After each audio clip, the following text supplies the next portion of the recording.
So lastly, I just want to thank you for looking through my videos today, and let you know that there are some other resources out there if you really need more. So I have a website that I started that's called Diabetes Motion. It's at diabetesmotion.com, and it has a lot of really good, useful information about being physically active with diabetes or pre-diabetes, any type of diabetes. And on that website you can also find my blog, which has lots of articles on timely topics like CrossFit, is it good for you, high intensity interval training, what about low carb eating and being athletic, and all sorts of other topics.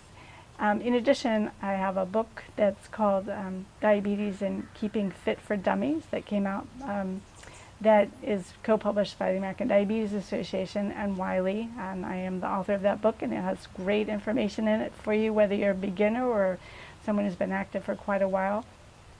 And in addition, I have a third edition of a book. It originally was the Diabetic Athlete. The last version was Diabetic Athlete's Handbook, and the third edition is the Athlete's Guide to Diabetes.